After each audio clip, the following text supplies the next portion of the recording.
First year, Introduction to Business. You arrive on campus with a timetable full of Introduction to Business, Financial Accounting, Microeconomics, and Principles of Management.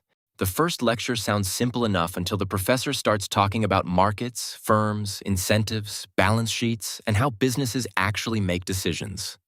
You sit there taking notes while everyone around you seems to understand faster than you do. The words feel familiar, but the logic behind them does not. A balance sheet is no longer just a page of numbers. A market is no longer just a place where people buy and sell. A company is no longer just a logo and a product. It is systems, choices, risk, and pressure all at once. Outside class, you join a business club because that is what ambitious students do. Inside the club, everyone speaks in polished terms about internships, consulting, startups, and leadership. You smile, nod, and try not to show how overwhelmed you feel. The first year is not about mastery. It is about surviving the first realization that business is bigger and more complicated than it looks. Second year, adjustment. Now the campus no longer feels new, but business still feels larger than you expected. You know where the good study spots are. You know which professors explain things clearly and which ones expect you to learn through pressure.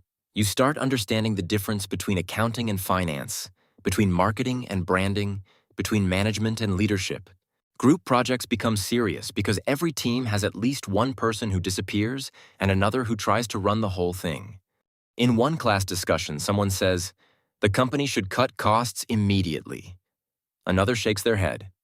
That kills growth. You listen carefully because this is the first time you really see that business decisions are never clean.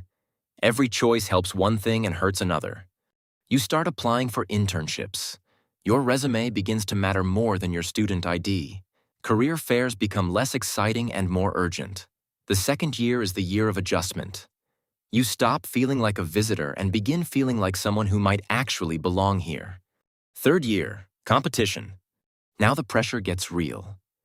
Internships, case competitions, presentations, networking events, and interviews start filling your calendar. Business is no longer something you study only in class.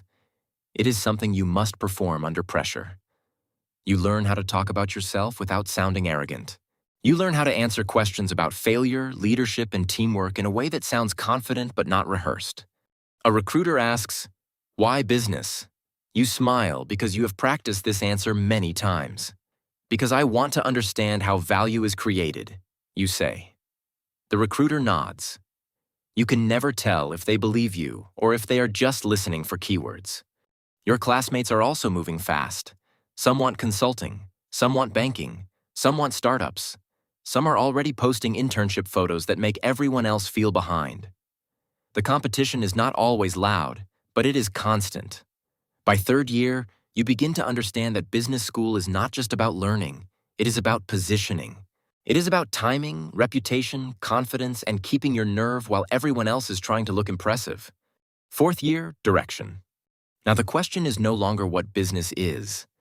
The question is what kind of business person you are becoming.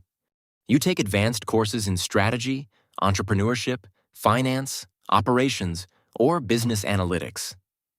The class discussions are sharper now. People argue with confidence. Case studies feel more realistic because you can finally see the trade-offs behind the decisions. One company enters a market. Another cuts a product line. Another changes leadership. You no longer look at business as a student only. You start looking at it like someone who can read the consequences.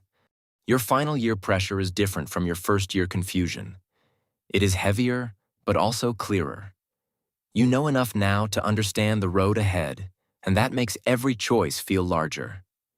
Do you go into corporate work, a startup, family business, public sector work, finance, marketing, or consulting? Do you build something, manage something, or join something already powerful? A friend asks you, "So what happens after graduation?" You laugh, but not fully. That depends on which version of business I'm becoming. The fourth year is where direction matters. You are no longer trying to understand the subject. You are trying to place yourself inside it. Fifth year, master's. You return for a master's degree because now you know the game and you want to play it better. Business becomes more focused. You choose a track: finance, entrepreneurship, strategy, supply chain, marketing, business analytics, or international business. The lectures are more intense now because they assume you are serious. Professors speak less about theory and more about application. The conversations in class feel more like boardroom arguments than student discussions. You are surrounded by people who already have work experience, startup ideas, or family businesses. Some want to scale. Some want to pivot. Some want to fix what they learned was broken in the real world. You listen more carefully now because you know how much business changes once it leaves the classroom. You start seeing patterns everywhere. Why some firms survive and others collapse. Why some brands become trusted and others disappear. Why some leaders build companies and others build chaos. The subject becomes more practical, more strategic, and more tied to consequences. This is the stage where business stops being broad and becomes your field. 7th year, PhD. Now you are no longer trying to enter business. You are trying to understand it. A PhD in business is not about looking successful.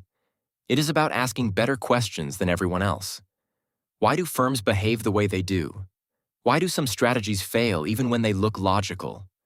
Why do consumers choose one brand over another? Why do organizations change slowly even when the answer seems obvious? You spend long hours in libraries, data sets, journals, and methodology notes. The work is quiet, slow, and demanding. There are no glossy internships here, no easy applause, no polished networking language. There is only the pressure of finding something original, something true, something worth adding to the field. A supervisor looks at your draft and says, "This is interesting, but where is the contribution?"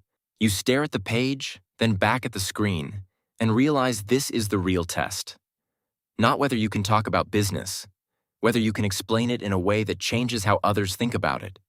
By the time you reach the PhD stage, business is no longer just a subject. It is a lens, a discipline, a way of understanding power, organizations, money, people, and decisions. 11th year, the expert. You are now someone who can speak about business with depth, clarity, and authority. You understand markets, leadership, finance, strategy, operations, consumer behavior, and organizational systems not as separate topics, but as connected forces. You know that businesses do not fail only because of bad products. They fail because of poor timing, weak structure, bad leadership, broken culture, or an inability to adapt. The most important thing you learned was not how to sound intelligent in a meeting. It was how to think clearly when everything is changing at once. And that is the final truth of the journey from first year to PhD in business. You begin by trying to pass the course. You end by understanding the forces that shape entire companies, industries, and economies.